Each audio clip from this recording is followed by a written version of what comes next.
Hello, hello, hello, everyone. Welcome to the Inspiration Show, last Wednesday of every month. Before we start tonight's show, I just want to let you know that next month, because of Christmas, the last show will be on the third week of December and not the fourth week of December. So I'll be putting that out anyway on my Facebook page, on the Roz Thornton Facebook page. Hope you're all well. Just checking that the sound is okay. Just waiting to see who we are bringing online tonight. Hi, Annette. Say hi if you're online. Be nice to see you all. Let me know that you're around. Let me know that you're listening. My name is Roz Thornton and I'm a life coach. And since the beginning of lockdown, we have started doing the Inspiration Show with fellow life coach Richard Machon. And together we have put together some topics that are lively, interesting and topical. So what we want for you is to keep you informed, but also to uplift and educate people so that people know exactly what's going on, not just with COVID, but also what's going on in the community as well. And we've had some great shows, we've had some great topics, and I feel like tonight is going to be a really, really strong topic because obviously it's very topical. And I've just, hi Gus, how are Hi, you? hi. I'm good, thanks. So I was just saying, I'm just really, really excited about tonight's show because I feel like it's really topical. I feel like there's a lot of people out there in the UK that are very concerned about the vaccine, but also some people out there are very excited about the vaccine. Hi, Lisa. Hi, Pat. Hi, Marina. Hi, Annette. Wow, we've got quite a few people online already, so that's really, really good.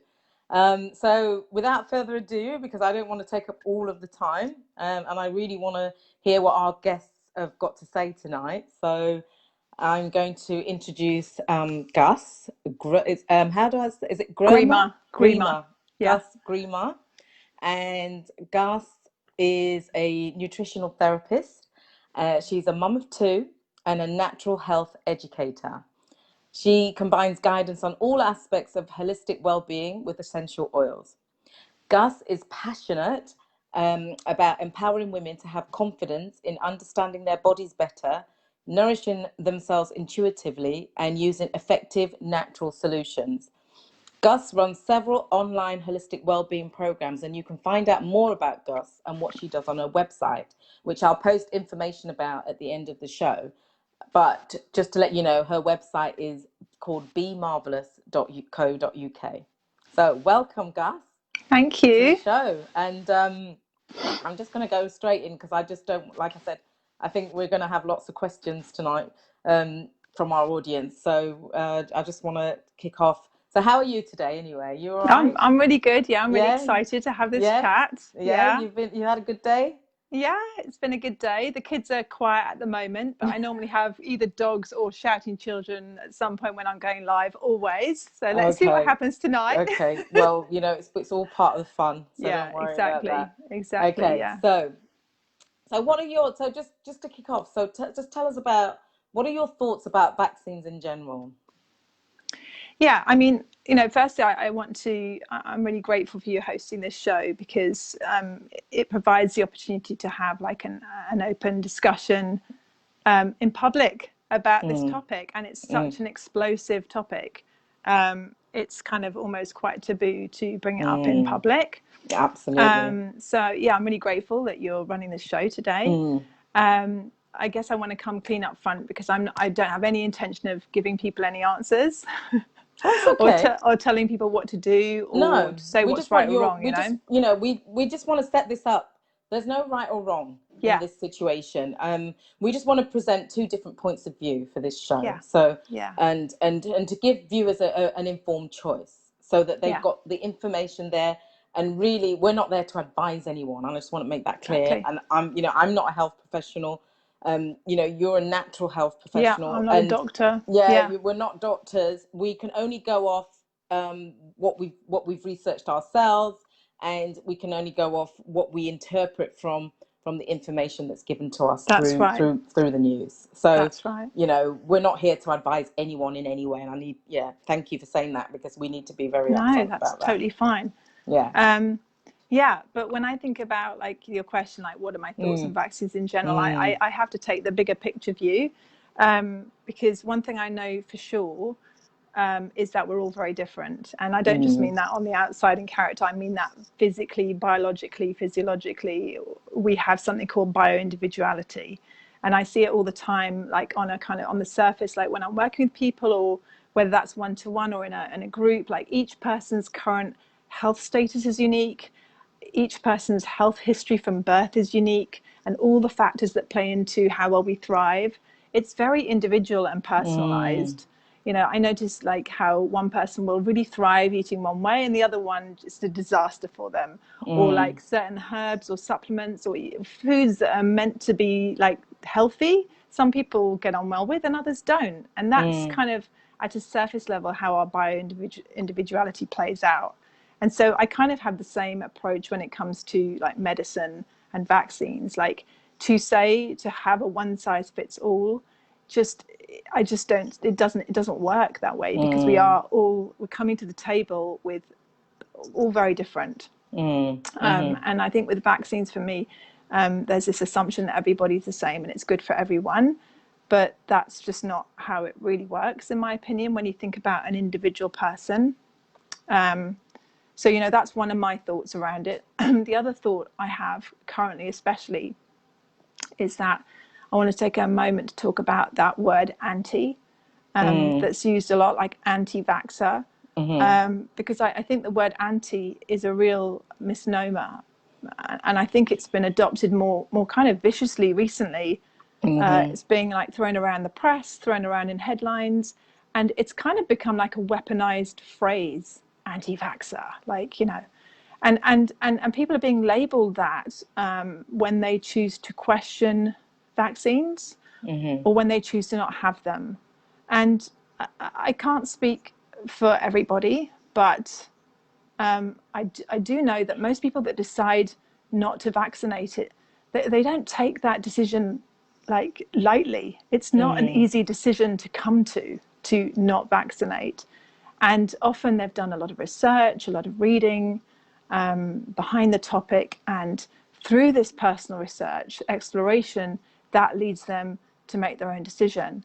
And so I see what's happening at the moment, especially like in the media and the government. The general narrative around vaccines is so like it's black or white. It's like you're either with us or against us. And it's such an inflammatory stance for them to take, because it just makes everybody like so polarized against each other.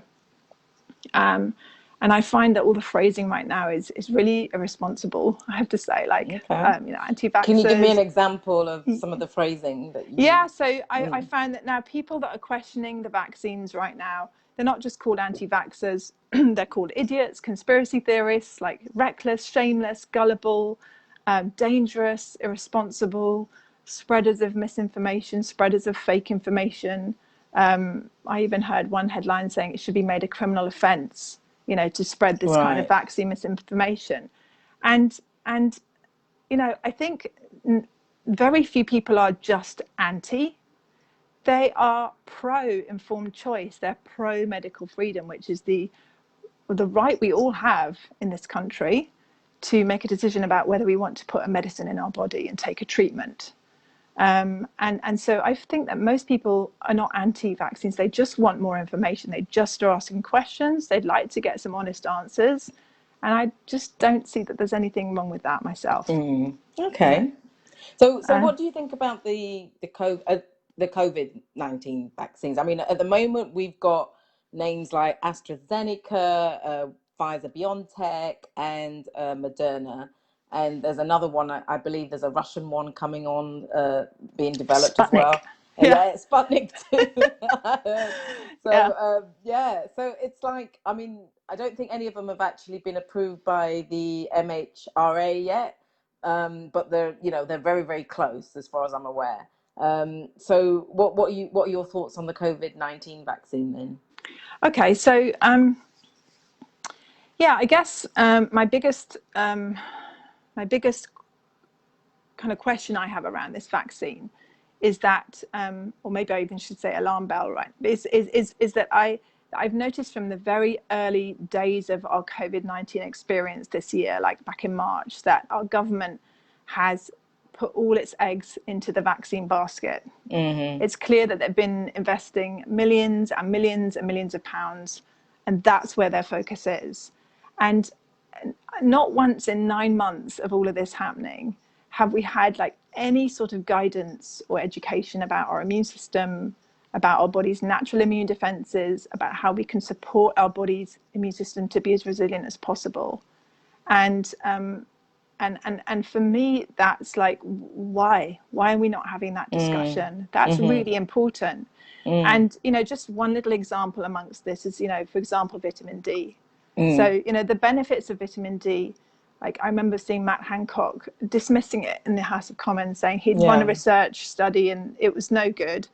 And yet, even before COVID came along and we'd ever heard of it, there are like over 4,000 peer-reviewed scientific papers showing vitamin D's support of the immune system. And there's also thousands of published papers in scientific journals about natural compounds that also support the immune system. But there's like been no debate whatsoever about any of this stuff. It's just like a dead end. It's like like tumbleweed. And for me, that raises a lot of questions about why and who's leading the decisions, and why is it so linear and one track, and why aren't we not looking at a more rounded approach? And in that context, I'm really nervous about the COVID vaccine, because I feel like we're all being driven into this very narrow lane, when actually we could have been embracing a lot more for everybody's benefit for all these months that have happened. I guess what they would say is that we have to work with, and I appreciate you work with, individuals, and you work with people on their individual health conditions and things like that. But I guess they would say, we're having to deal with, 60 odd million people. We have to think about the welfare and the benefit of 60 odd million people. We can't think about individual cases. Yes, we know that there will be individuals where this vaccine probably won't be effective for, but we have to think about, they're going to say, well, we have to think about the bigger picture. We have to think about saving lives, and we have to think about the 60 odd million people that we can save. And yes, there may be a few million that suffer or that don't get the protection from the vaccine, but they have to think about the majority. And when you're talking about millions and millions of lives, what do you think? Well, they're not saying that, though. That's the thing, are they? That's the problem. They're not saying that. They're not being forthright with their line of thinking and their intentions. And I'm not comfortable with that. It doesn't give me any sort of trust in them, to be honest. Okay. I think that there's a lot that you can guide people on without having to go to an individual level with people. Basic information, that, the fact that we have several lines of defense within our natural immune system.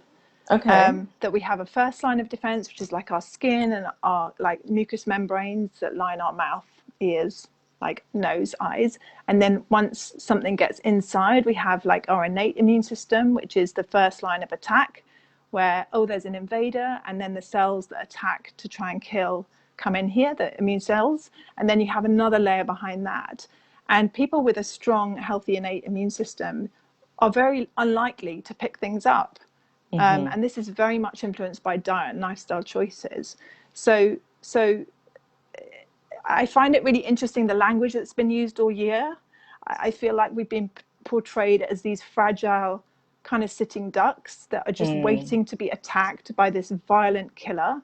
And I just feel that it's really unconstructive to be talking to people like that, because it just promotes fear. And I think fear is actually a massive suppressant of our immune system, being in a stress response because of fear. Right. So you think that some of the things that have gone out throughout the media have not been helpful in terms of just creating, like you say, stress and fear, and that in itself will suppress our immune system. Stress is the number one suppressor of our immune system. So stress can be worry about something that's not actually happening, but you're thinking it in your head. Fear is a key trigger for the immune system, for the stress response. And the stress response creates physiological changes. Like we create all these chemicals in our brain, like neurotransmitters and hormones, and then they cascade down to the rest of our body, and they pass on a message to the cells on how to behave. And so when we are in the stress mode, our body thinks that, we don't need to be fighting infection because we're dealing with survival right now. Right. That's how it perceives it. So we suppress our immune system, we suppress our digestive system. And so, it's not very helpful, I don't think, to be putting the fear of God into so many people all year. Yeah. Okay, so because you talked about the first line of defense and protecting our immune system, you talked about vitamin D as being something that's quite key in terms of getting that into our diet. Is there anything else you would be sort of suggesting for yourself? Not that you're suggesting things for other people, but what would you do yourself? Yeah, I mean, so I always say food first to everybody I talk to. Like food is the main starting point. So tons and tons of veggies, like the whole range of colors, lots of greens. They are full of nutrients, which we need, like vitamins and minerals. They are really healthy for our gut, and most of our immune system, especially the first line, lives in our gut. So it's really helpful to have a healthy gut. Movement's really important because it basically helps our lymphatic system, which is also a transport system for our immune cells to get to where they need to get to. Drinking lots of water is really important. We need hydration. We need our blood to be really healthy for us to have a healthy immune system. Eating foods that are rich in zinc and vitamin A and vitamin C, those are all really key. I would actually get yourself tested for vitamin D. It's quite a simple at home prick test. I can put the link in the comments if you want to. Okay. And if you're low, take vitamin D as a supplement in like a liquid format, because that's how your body absorbs it. So what if people were taking the small tablets? Was that they're not so bioabsorbed. Our body needs to, it's a fat soluble vitamin, so it's easier if you take it in a fat. So it'll often come in like olive oil or something like that in a dropper, and that's the best way to take it. Yeah. Okay. Yeah. Interesting. If you can bear it, cold showers, like at the end of your hot shower. I know that's hard in our winter. But that really promotes you producing more white blood cells, which is a type of immune cell. You can do things like dry skin brushing, like with a body brush, like before you have your shower, and that's really helpful to stimulate our lymphatic system. And again, the lymphatic system carries white blood cells around. So those would be a few things. And what about like massage, like just massaging yourself, like moving the sort of massage is good. Massage is good. But that kind of the areas here, like under our armpits, on our groin, back of the knees, where we're close to the lymph nodes, is really important to get to. Excellent. Thank you for that. So have you got any sort of very specific worries about the COVID-19 vaccine? And is there any particular companies? I mean, we mentioned a few earlier. I mean, I know the government are talking about the Oxford one, and that's the AstraZeneca one, isn't it? Yeah. I think so. I heard on mainstream media that they were saying that we're more likely to get that one, but that's the least effective one. Am I right in thinking that? So everything we've heard about the vaccine so far have come through press releases from the vaccine companies themselves. So the effectiveness percentage rate that we've heard so far is simply from press releases.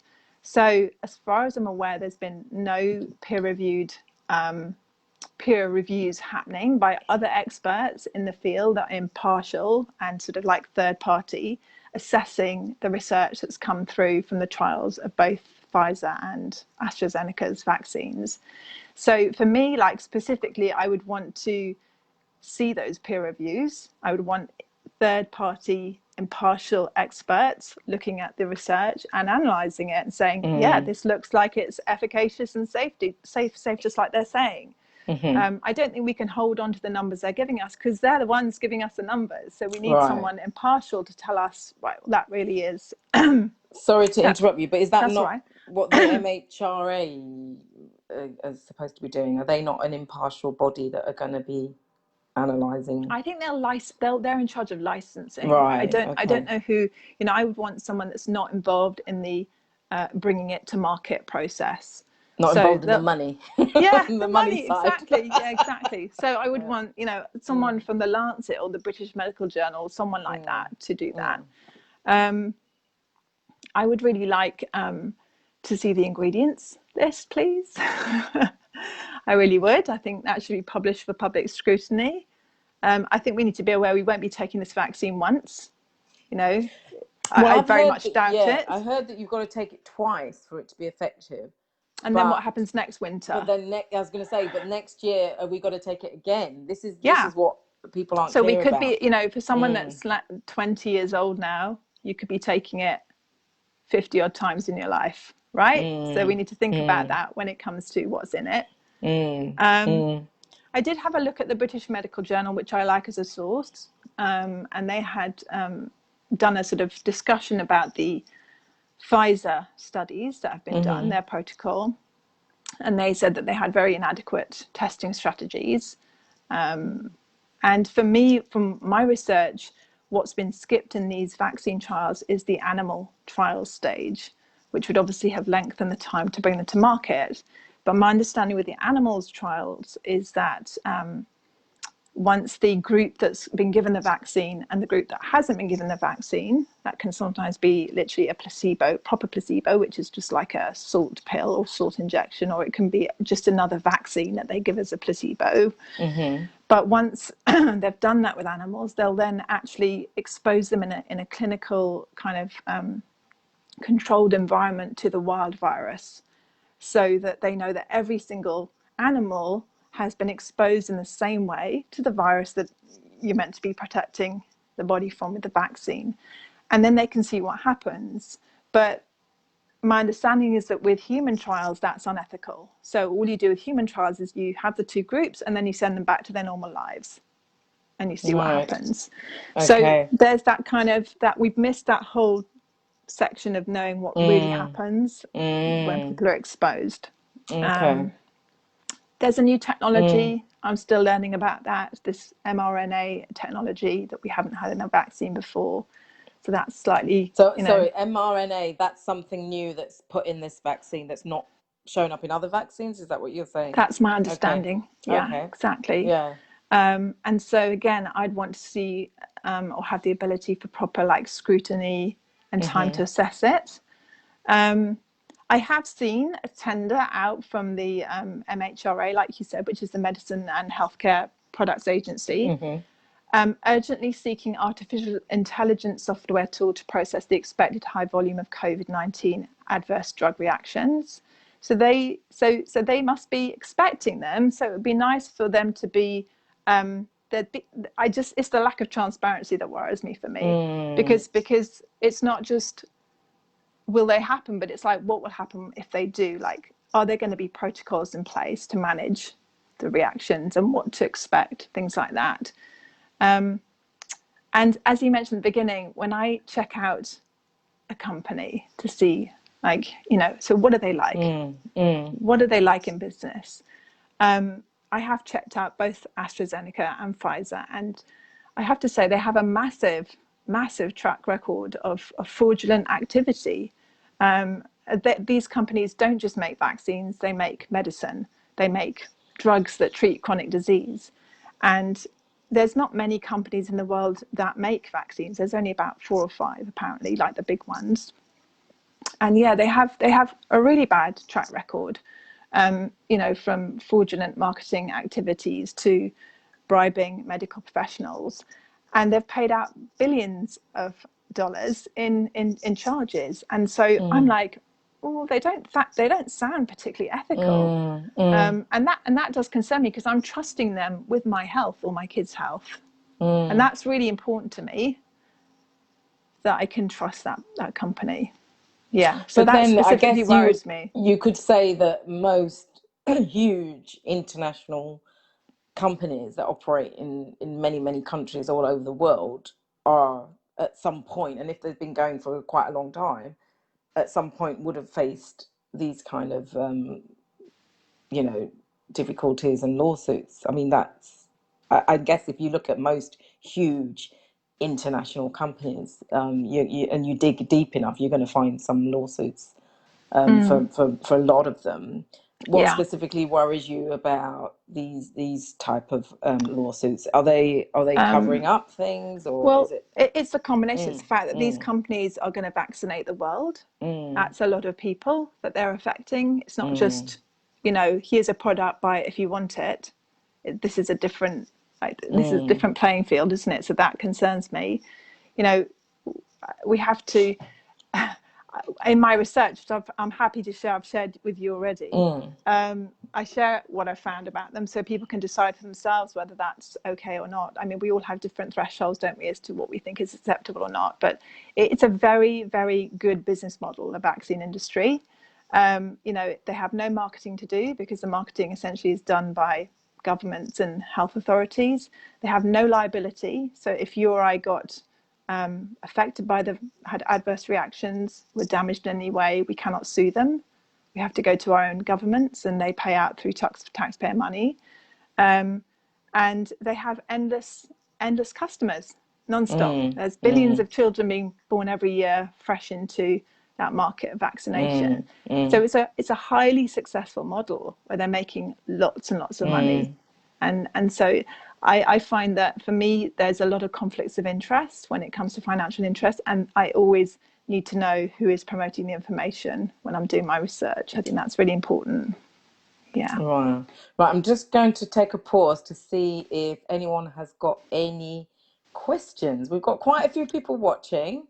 So if you've got any questions for Gus, it would be really good for you to type your questions in now, because we're getting up to halfway Goes through the quickly, show. doesn't it? It goes It's so like, I've quickly. got It's so much to so say. quickly.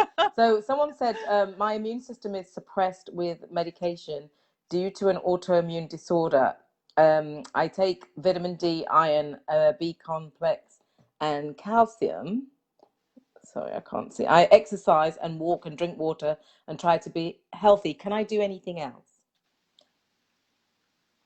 What would you say I to mean, that? it's hard to give personalized Yeah, advice. yeah. I would say sounds like you're doing a lot of the right things. Mm, You're trying to reduce the inflammation in your body, and yeah, increasing the nutrients. Look at what you're eating. Look at what agrees with you, what doesn't agree with you. Take out the things that don't agree with you. You probably know what those are, because we always don't want to give those ones up. It's all the like, no, nice I don't want to taste give and that stuff. up. Yeah. Yeah. Sounds like you're doing the right things. Yeah. Okay. Yeah. So yeah. Okay. Anything else? Has anyone else got any questions for Gus? Because we're nearly I'm coming up to the. So thank you for that question. That was really, really useful, and it does sound like you're doing all the right things. So well done you for keeping up on your exercise and healthy eating and all the rest of it. Okay, so let me see if there's any other questions. You got any other questions? So Gus, it's coming up to 8:30, and we're going to introduce our next guest soon. But I do want to ask you, is there anything that would make you feel more secure about taking the vaccine?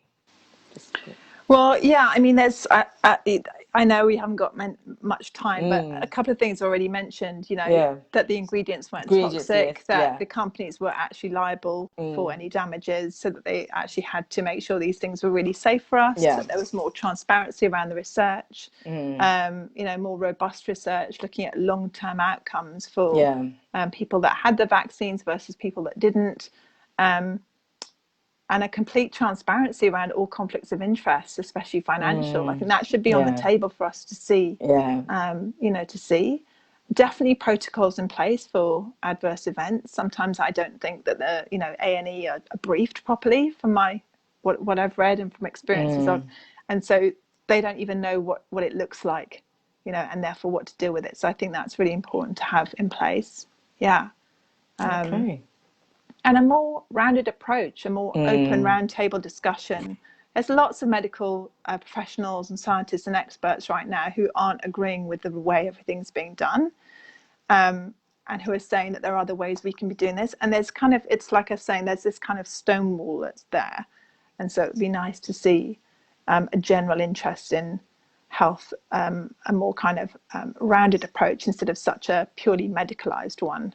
Yeah. Oh, okay. Yeah. And so finally, what would you be saying to your clients who were unsure about taking the vaccine? Yeah. If they come to you and say, look, I'm really confused about the information, I'm really not sure, what would you be saying to them? Yeah, I would really suggest that they do their own research and make the right decision for themselves. It's not something I can make for them. I've shared my research with you, so I mean, if anyone wants it on a Google Docs, not to say that this is the only research you need to do, but I try to go to source, and it's a place to start. Definitely, if you're not going to have the vaccine, you've got to think about what you're doing to support your body's natural immune defenses. We've kind of talked about that a little bit. You know, understanding more about how your body works, what affects what.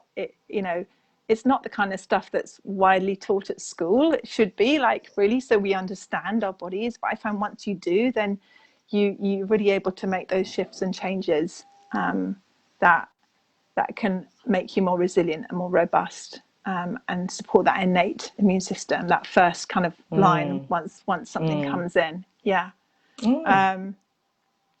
Other things that kind of dampen your immune system, we talked about stress earlier. Lots of sugar tends to dampen your immune system, suppress it, unfortunately, because it tastes amazing. Like really, all the nice things have got sugar in. I know. Poor sleep as well is something that really, messes it up. Lack of nutrients, like a high toxic load coming into your body. So all of these things, I mentioned to Roz that, if any of you felt like you wanted guidance around this, because this is what I'm really trained in and passionate about. I've got a sort of online program you can join. It's free and you can just do it in your own time, but it really helps you kind of get in place a foundational piece with gut health and nervous system health, which is so important, like emotional and mental well-being. Oh, we've got another question. Sorry, before you go, it says, someone says, I am anemic. I take vitamin D supplements, eat a lot of fruit. However, my family members have asthma. Yeah, so asthma is coming from an oversensitive immune system, which is often linked to poor gut health. So you start with putting your gut right. Because your inflammation in your gut leads to something called leaky gut, and then we can have more hypersensitive immune system, which means we can get like hay fever a lot, or we can get asthma, or we can get lots of eczema. All of those are signs of an immune system that's dysregulated and often a little bit hypersensitive. So it reacts to things that really it shouldn't. And so that can come from it's what you're eating, what you're suggesting. It's starting to heal that. Getting your gut in the right place is a good place to start, definitely.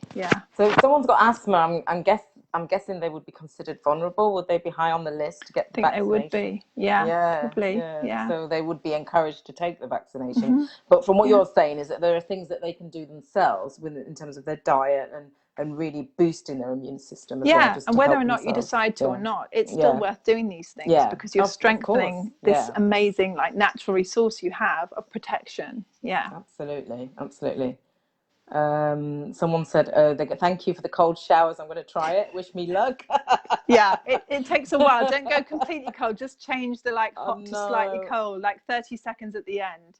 If anyone's heard of Wim Hof, he's a guy called Wim. So his all his practices, you kind of adapt them a little bit, but they're really great for boosting the immune system. Okay, so someone says that MHRA is not involved in the financial side. Okay. And I would I would want to see that they're completely impartial. Okay. Okay, so I think we're going to say goodbye. Thank you so much. You're one of the type of guests that I could talk to all night. I know, we could do it the other day when we chatted. We were like, an hour went by. I know, it just goes so quickly, and I feel like you know so much about the body and how we can help ourselves, and I think that's the one thing that I will take away from what you said is that it doesn't matter whether you take the vaccine, whether you decide to take the vaccine or you decide not to take the vaccine. The point is there are things that you can be doing for yourself to boost your own immune system, and we should be doing that anyway. Absolutely. We should know how we should know how amazing we are. And look after that body we have. We've amazing got so much. Women. We are. Okay, thank Yeah. you so much, Gus. You're And welcome. Do I need to do anything to leave the screen, or do you no, do it? I will finish you Okay. from the screen. Don't worry. But not in a horrible way, but you know. Yeah, yeah. But so what I'm going to do at the end of the show, I will post your website, and I'll also be putting a shout out to anybody who wants your research. They can send me a message, and I'll Yeah. send it to them. Okay. Yeah, and also do include, if anyone wants to do that little reset, that Yes. 7-day reset, that's there for them to come and Okay. Is that use on in your their own time. website? No, but I can send you the link, and then you Yeah. can add Send that me to the the link, post. and I'll Yeah, put everything all up there will together. do. All All right. right Lovely then. having you on Bye the show. Thank everybody. you. Thanks. Bye. Bye. Okay, wow, that was a lot of information there. There was a lot of information to take in. And like, because we're a balanced show, obviously Gus is quite cautious about taking the vaccine, and she's one of those people that wants to do all of that research herself. She has done a lot of research. Lisa, if you're out there, just say hi, and then we can bring you on the show. We're going to be bringing on another guest if we can manage to bring her on. Her name is Lisa. She is a journalist, and she does write a lot about vaccines and this kind of stuff. So I am just going to find Lisa and see if I can bring her on. Like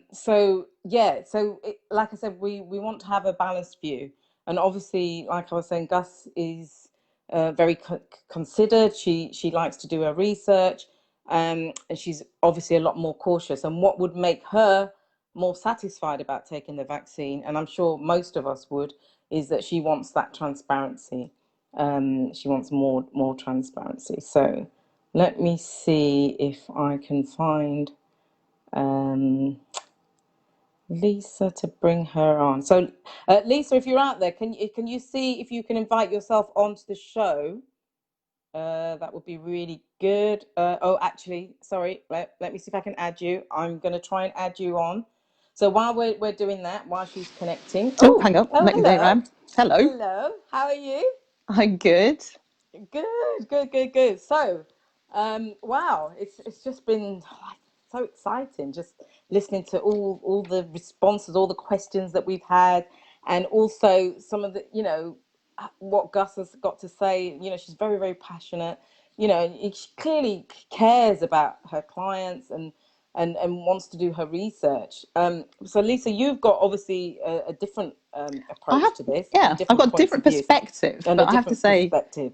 I don't disagree entirely with what Gus was saying. If you think this is kind of sort of Jeremy Springer type show, I don't think it's going to be, No, because a lot of the things that Gus was saying, like, in yes, terms of strengthening your immune yes, system, there's also a lot of research going on about microbiome, which yes. is your gut health, and Okay, how that so does actually influence health. okay, so So I'm there is gonna a kind just of crossover, but yeah. anyway. Okay, so I'm gonna just do an introduction to you. I have to declare an interest because I do know Lisa. I do know you socially, but I don't know you professionally.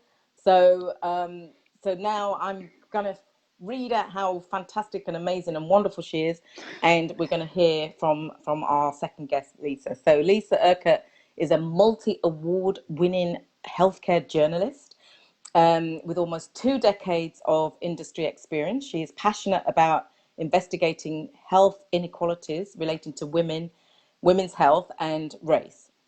She believes that effective healthcare should mean access to the best medicines for everyone. Lisa is an active contributor to industry panels and articles, and has commented on the pharmaceutical industry on both television, radio, and at international conferences. She focuses on research and development, pharma business models, and healthcare innovation. Wow, that was a mouthful, but yes. So you're a real proper grown-up expert, Lisa. So Well, I wouldn't go that far, Roz, but let's see how we get on. So I'm just going to go straight into it because obviously we're running slightly over time. So what That's are fine. your thoughts about vaccines in general? I mean, I think, obviously, I'm coming from a different angle. I think vaccines are good things.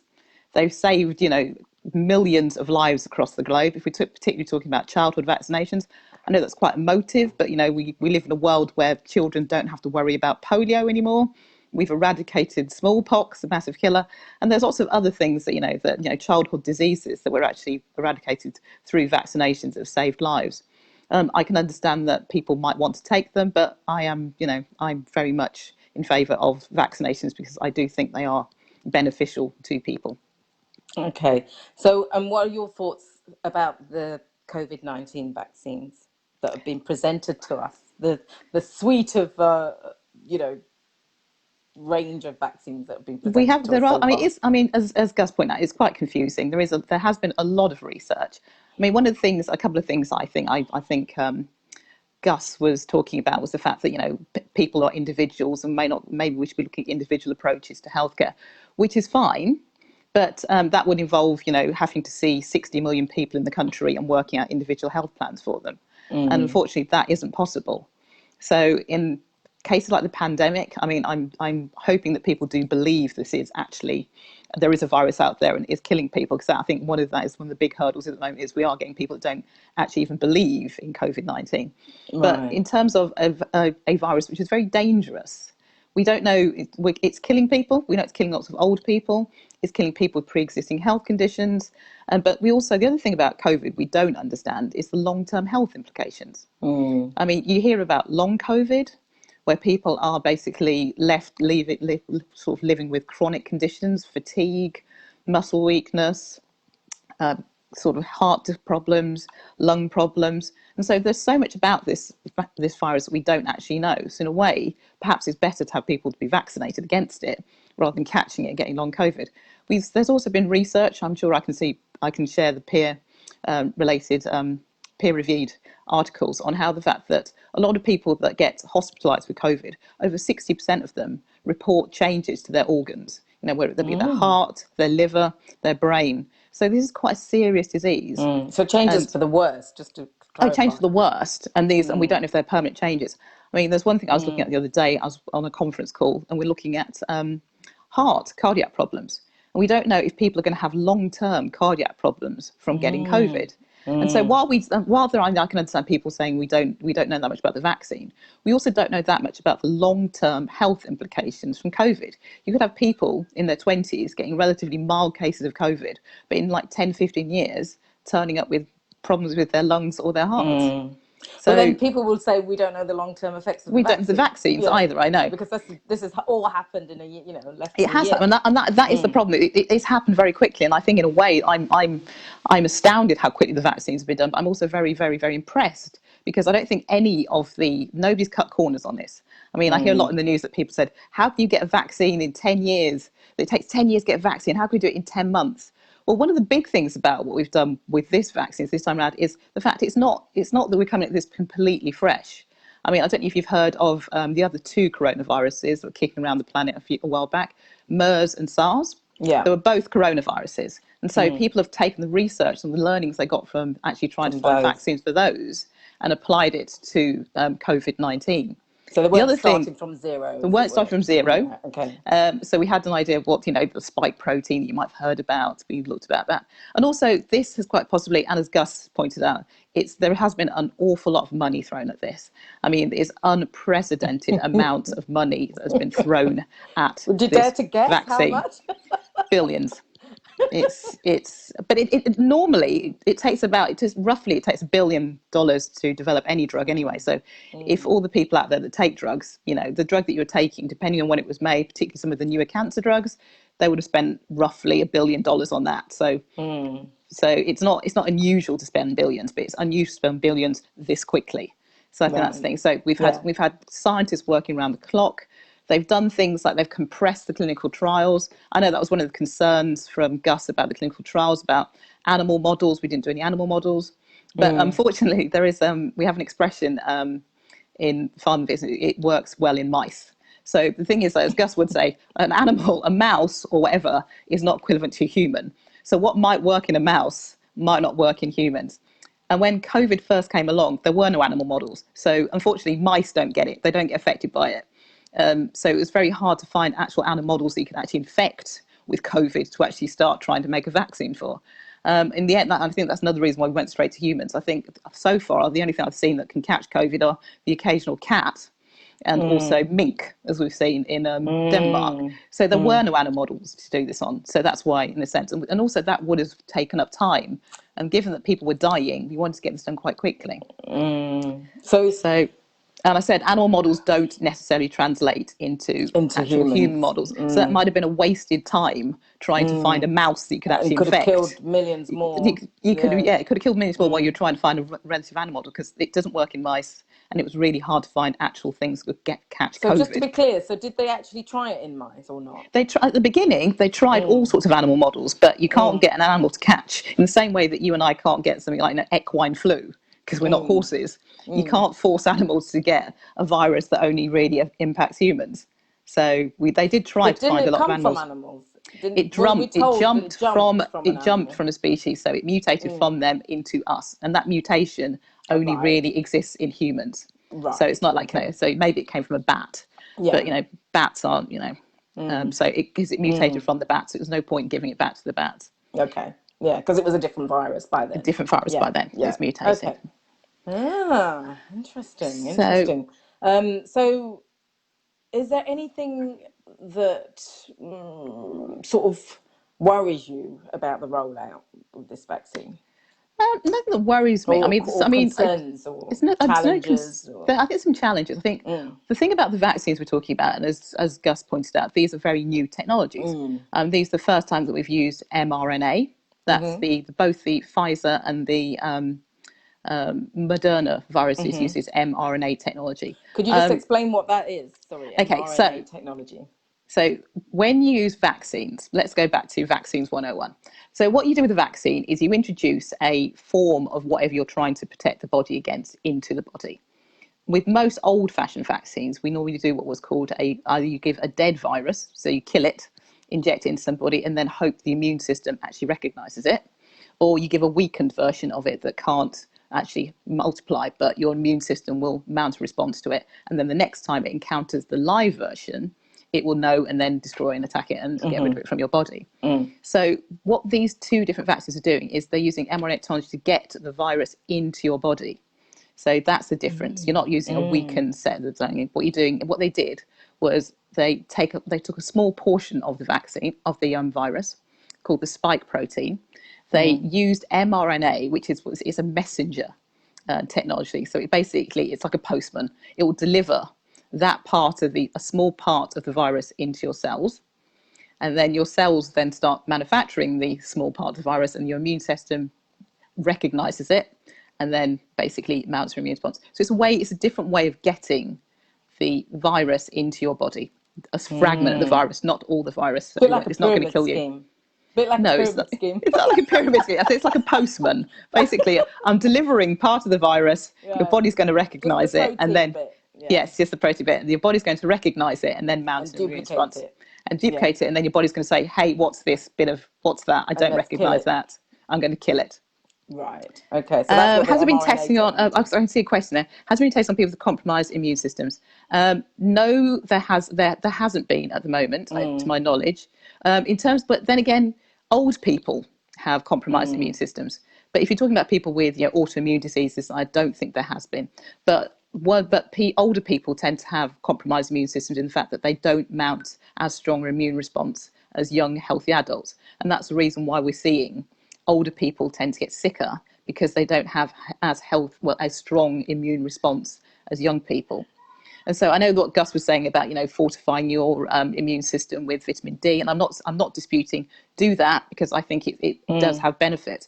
But ultimately, the older you are, the less of an immune system that you have, even if you are trying to supplement it with microbiome, gut health, vitamin D and stuff like that. But I mean, I'm not saying don't do these things. Absolutely do them, because anything to get yourself healthier. But at some point, those won't make a difference, or they won't help you in terms of infection. Because Gus said that we have a natural immune system, defense. The first thing is your innate immune system, but your innate immune system you normally get from your mother, but that wears out pretty quickly. But once your body encounters a new pathogen, it has absolutely no idea what it is, then it takes time for your body to recognize, oh, that's not supposed to be here. By which point it might have overrun your entire body, which is what we see with people with, they get very sick from COVID. Their bodies haven't had time to mount that immune That response and defense. destroy it. It's that Yeah. defense and get it done. So that's what the vaccine does. It sort of primes you with a weakened or a sort of a version of the virus for your body. As soon as it says, let's go and attack that. Okay. So, in terms of the rollout, now I've been hearing lots of different things because now I've heard that it's got to be stored at -70. It can't be kept in a fridge. You have to have it twice. You might have to have it every year, and blah blah blah. And it might not stop you from transmitting it to other people. I know that's a lot. Oh, okay, that's not okay. Let's start So that's unpacking it. okay. Yeah. So So we've let's got unpack the 3 rollout. vaccines. So at the moment, we've got 3 vaccines that have produced data. In terms of the clinical data, clinical trial data doesn't have to be peer reviewed. The review of the data comes from the regulatory agencies that are actually going to approve it. So what normally happens is what we've been seeing with these vaccines is that what they're called doing rolling submissions. So they'll start most drugs have to go through 4 phases: preclinical trials, which is the one where you normally use animal models, and then you move on to phase 1 trials, which is where you test it in a small number of healthy individuals. Phase 2 trials, where you test it in a small group of people that have the disease or that you want them to, the drug is designed for. And then phase 3, when you test it in a much wider group.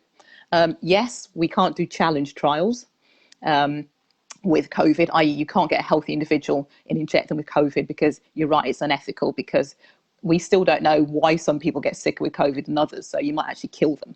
So that is unethical. And that's why we haven't done those challenge trials, because at the moment we don't have an effective cure. So if you do actually inject somebody and they die, then nobody would ever sign up for a clinical trial with COVID again, would they? So what we are doing is we're vaccinating people, and then we're waiting to see, of all the people we vaccinated, so we have a placebo. So some people get it, some people don't get it, and then you send them out into the world and you see who actually contracts COVID.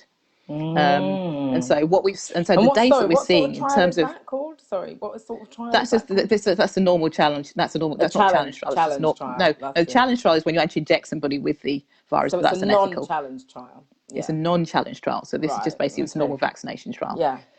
So you're actually seeing if people get it. Right. We've had such, the other reason why we've had such fast results on this, unfortunately, is because so many people, in particularly America, are actually getting the virus. It's been a bit slower in the UK because not many people have been infected. So then you look at the number of people. So you look at the people that haven't been vaccinated and the people that have been vaccinated, and you see the numbers of those people that caught the virus in the group that weren't vaccinated, i.e. had the placebo, and the people that had the vaccine. And that's why we're getting these numbers 95% effective or 70% effective. So of all the people that got the vaccine, only 5% of those actually went on to catch COVID. Right. Okay. And what do we know about the practicality of administering the actual vaccine? Because obviously it's going to be down to GPs, I'm guessing. Oh, in terms of, we're going back to the storage thing. So there's the 2 vaccines that are more problematic than the other ones are particularly is the Pfizer BioNTech. That has to be stored at -70 degrees Celsius. Most GP fridges are -2 to 8. So it's going to have the idea of what's called cold chain. So as soon as it's manufactured, you have to keep it cold, all stages, otherwise it becomes ineffective. It comes with, there's massive shortages of glass vials around the world. It's not unsurprising, because you think about it. If, let's say, 50% of the world, let's say, decide they don't want to be vaccinated, that's still 3 billion people that need to be vaccinated. So at the moment, we're seeing shortages of glass vials to keep the vaccine in. So at the moment, a lot of them are coming in 5 doses in a glass vial, which means then you have to defrost them, store them somewhere. And with the BioNTech Pfizer vaccine, once you've defrosted it, you can you can use it 24 hours before, and then it's only viable for 24 hours. Wow. The Moderna one, slightly better. Once you've defrosted it, it can last a couple of weeks in a GP's fridge. I think the AstraZeneca one can last up to a month, maybe a couple of months. And that also, the AstraZeneca Oxford Biotech one, Oxford University one, that doesn't require cold chain storage. You can store that at -2 to 8, which is So just is that normal. why the government have gone for that one? I think The reason why the government have gone for that one is because before we got even any of the clinical trial results, they'd pre-ordered vaccines. So that's the thing that you saw at the beginning of the pandemic, was what's called vaccine nationalism, where governments have tripped over themselves to buy, sort of like pre-buy Right.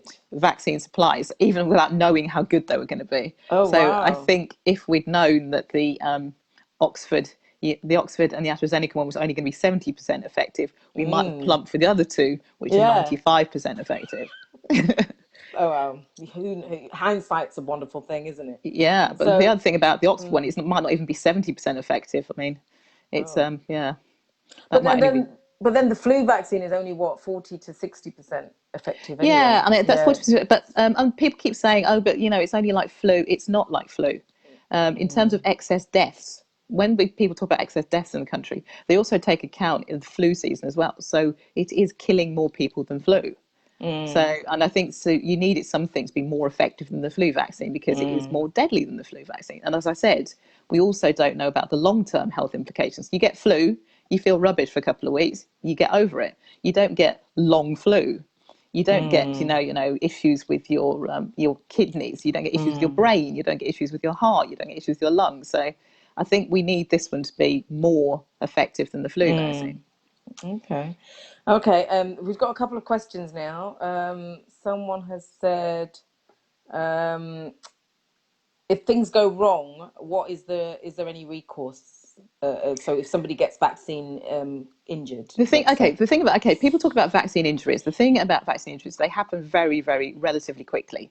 It's not like something that happens, years later down the line. That's usually any problems you have with vaccines occur within the first few weeks of vaccination. These trials now, I think a lot of them started in July.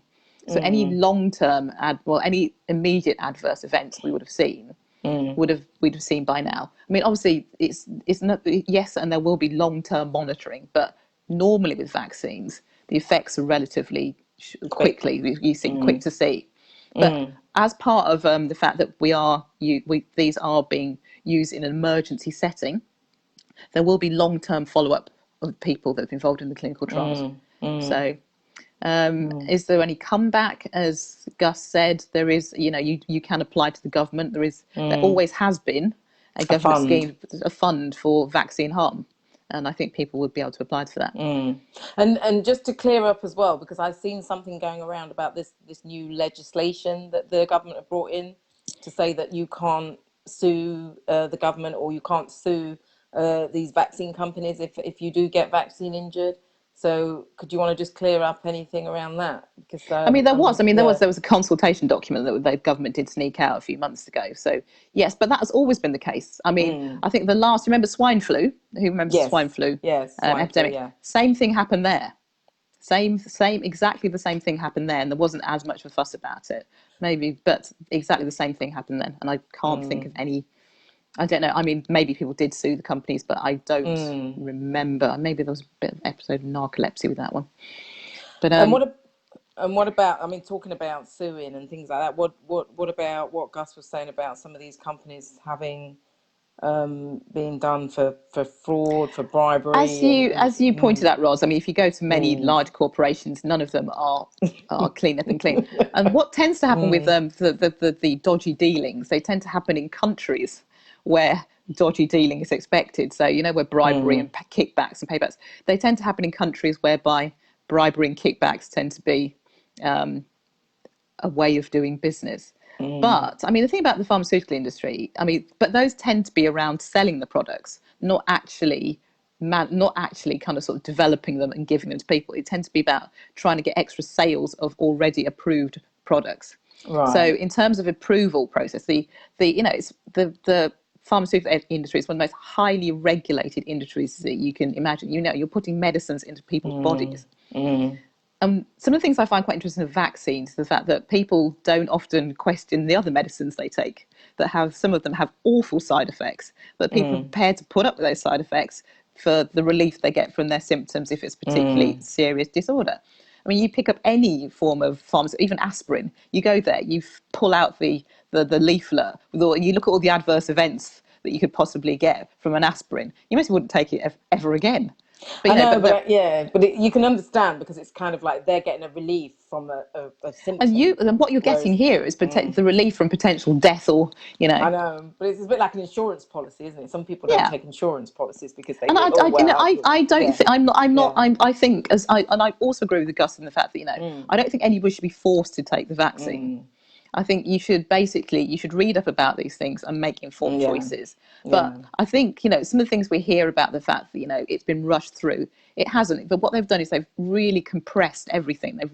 They started manufacturing these vaccines even before. It's called manufacturing a risk. They started the manufacture process even before they'd actually figured out the efficacy, which meant a lot of the companies stood to lose a lot of money if it didn't work. They wouldn't have gone ahead and then push out a vaccine that's 20% effective just because they'd started manufacturing. But they knew speed was of the essence with this.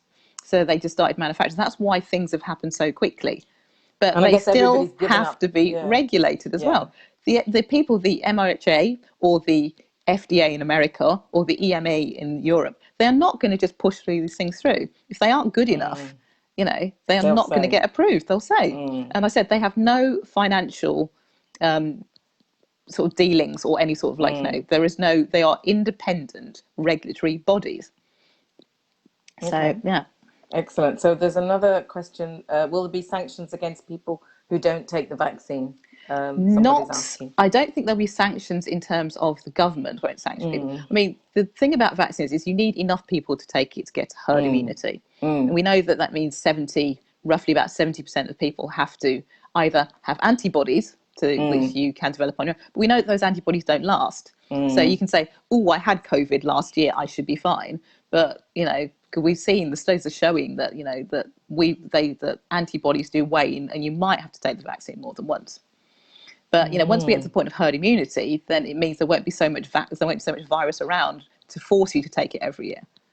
In the same like measles, or we've wiped out polio because enough people have taken the vaccine so that there aren't any hosts left for polio to find, and so people don't have to take the vaccine as often.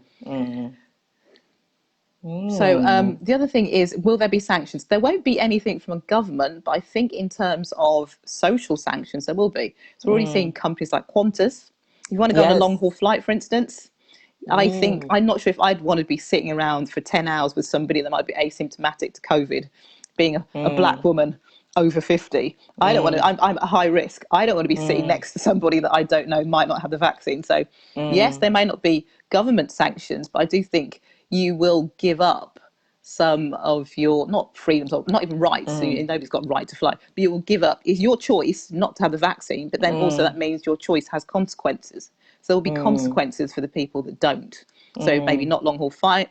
You might get to a situation where you can go to resorts that is guaranteed COVID free, where you don't have to wear a mask. You can go back to a buffet. I mean, and some people might think that is worth that kind of sort of going back to what was our so-called normal lives is worth taking a vaccine for.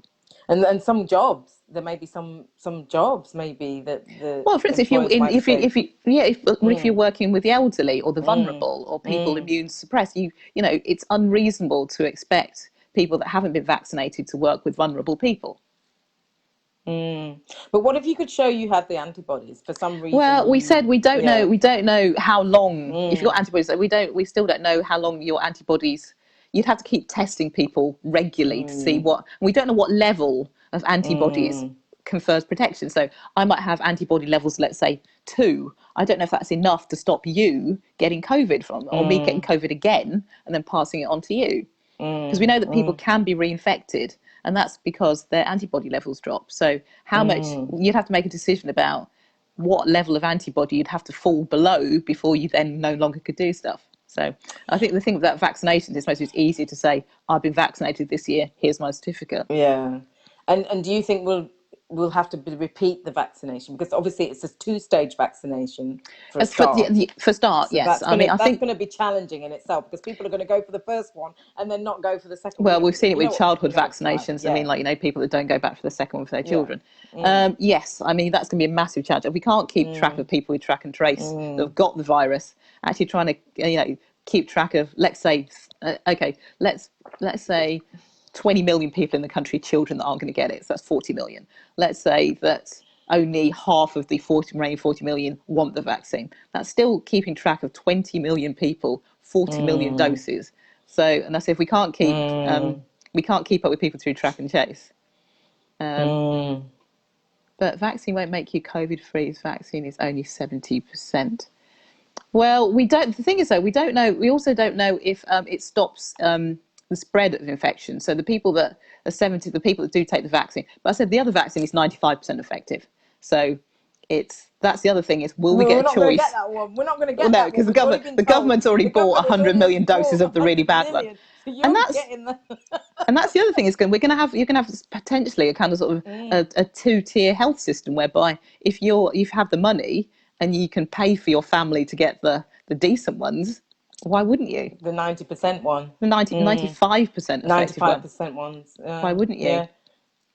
Yeah. And also they reckon that, because it's only 70%, it might be a solution for the developing world. So we'll have a two-tier system where the developing world gets the one that's 70%. But that's also because it's the cheapest one. I mean, that is $3 to $5 per shot. And the other ones are about 30. Well, the total dose, where you have to have two, is about 60.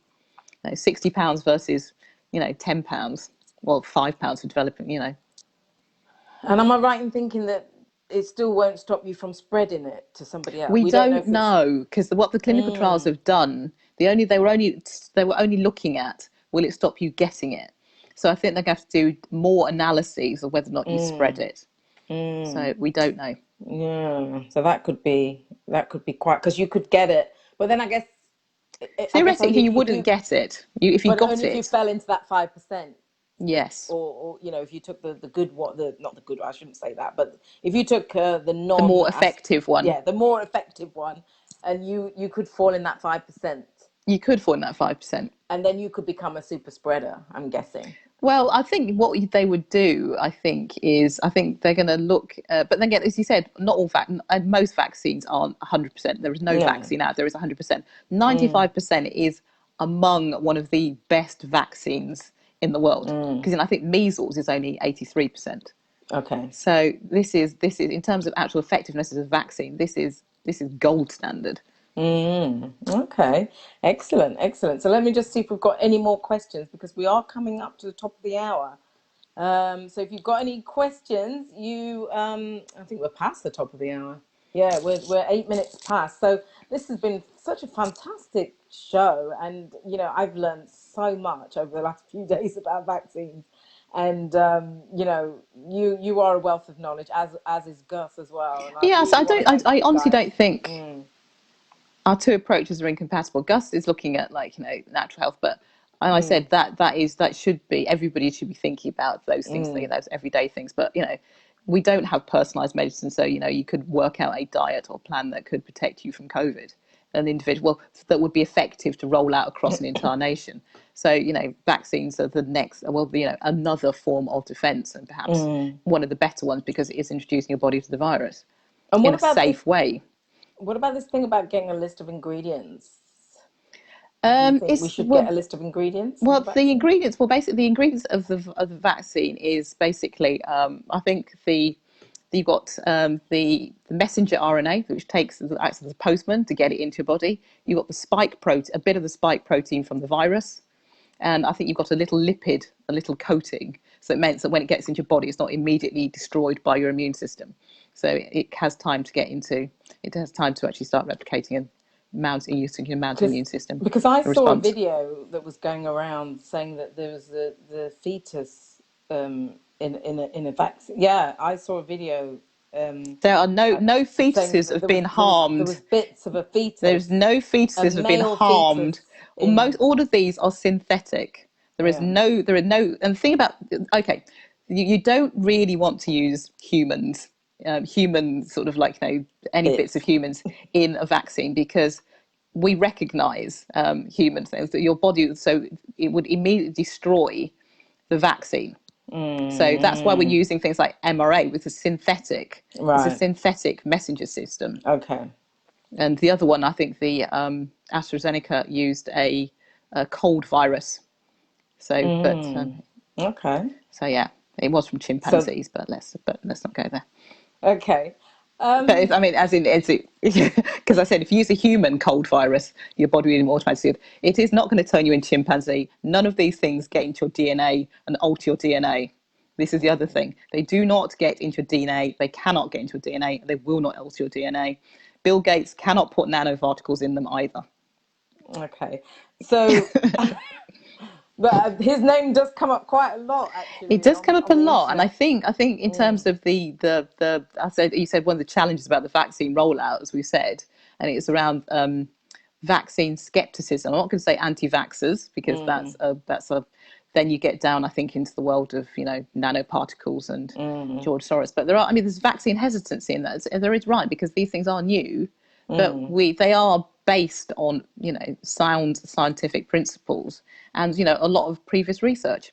Okay. And speaking of testing on humans, do we know, because obviously we know that being a person of color, for example, can get the disease more frequently than somebody who isn't, and it is more dangerous to somebody, a person of color, like you say, and particularly somebody who's advancing in years. So in terms of the trials, I mean, both of us Do are you in know that what? category. So This is, quite the biggest, concerned. one of my biggest bugbears. You said I'm passionate about health inequalities. Is the fact the number of clinical trials of drugs that do not have diversity in terms of ethnicity or even just the amount of women on them. So they were very, very, very careful to recruit. I think the Moderna one, they could 41% of people were over the age of 65, which is good in this one, and also I think 40% were people of color. So they have made, this time round, they've made a concerted effort to make sure that it is representative of the people it will go into. So yeah, I think it was as effective in older people and people of color. So I was very So reassured by that's that. the Moderna one, but that's not the one. And that also the England have bought. Pfizer one. And the Pfizer one, but we unfortunately haven't had the breakdown from the For AstraZeneca yeah, one. that's the one we're getting lumbered with, right? Okay, all right. Yeah, I'm so gonna make a note. I I'm gonna don't make a think they note of actually that. said how many What the breakdown is, but I'm about the sure we can breakdown find ethnicity out. was. I'm sure we can find out. I'm sure we Yes, can but find out, yes, and we will if put I that. know, I will So, update you all. well, wow, this has just been such a fascinating show. Thank you so much, Lisa. Just before we leave, I just what is the final word? I want you to have a final word. Like, what would you say to somebody who was unsure about taking the vaccine? Say, I don't know, your little cousin came to you who's in their 20s or 30s and said, look, I'm really worried. I'm unsure. I'm listening to both sides, and I'm just really not sure. What would you say to them? Similar to Gus, do your research. I mean, I am very much in. If I would take the Moderna one or the Pfizer one. I mean, I personally would. As I said, being a person of color, advancing years, I know that my risks are much higher. It's a risk thing. You've got to look at it. I mean, if you are, let's say, in your 30s, relatively healthy, you might not want to take it because you think, I might get it. But we're still seeing people, even in those age groups, getting quite serious disease, also long COVID. So I would say do your research, do your risk assessment. But I think if you think you are any way vulnerable, then I think it would be worth taking the vaccine. Okay. It's backed by a lot of great scientific minds. Yes, it's been quicker than we've expected, but I mean, hopefully this is a blueprint for how we can speed up safe drug development in other areas. So let's say if you've got a rare form of cancer, you don't be waiting 10 years for a drug, do you? If somebody turned around to you and said, I can give you a cure in the next year, you'd be over the moon. So I think you should think about it in those terms as well. Yeah. Okay. Thank you so much. I'm just gonna check to see. Well, we had quite a few people watching, so I just want to say thank you to everyone who's listening and watching, and thank you for your questions. And hopefully, those who missed the live show will catch it on replay. If you've got any questions at all, please do send it to me because I can always send those questions out to either Lisa or Gus. And I just want to say a big thank you, Lisa, to you. I know you're a busy woman, and thank you for giving up your time tonight to share it with people and to to put some of the facts out there because I think people are confused. So well done. Thank And a you big so thank you to much. Gus as well, giving an alternative Yeah. perspective. And I take my vitamin D. I eat my Yeah. veggies. Yeah. And I am down with my fermented foods. So yeah, Yeah. it's not an either or. Yeah. I think Yeah. perhaps they're complementary to each other. So Yeah. Okay. Thank you so much. And I will okay, say good thank you. night. Bye. Bye. Wow, wow, wow, wow, wow. That was a fantastic show. Thank you to everyone for your questions. Big thank you to Gus. Big thank you to Lisa. I am going to post any research that they give me. I am going to post up there. I'm going to post up Gus's website, and I'm going to post up to the link to her special offer. So as soon as I get them, I will post them up on here. And it has been very, very interesting. One of the most interesting shows I think we've done this year. It's been absolutely fascinating. I've got lots and lots of questions. I've got lots of research that I'm going to do myself. And like what everyone says, it's very, thank you. It's very inspiring. Thank you. It's very interesting. Thank you. It's very thought-provoking. It's definitely been thought-provoking. And I hope what we can take away from that is that we have to do some research. We have to ask questions. And I think that, when we're right to be cautious and ask questions, but I think at the end of the day, you have to do what's right for you and do what's right for your family. Okay, so I'm going to say good night and thank you for listening. Bye-bye.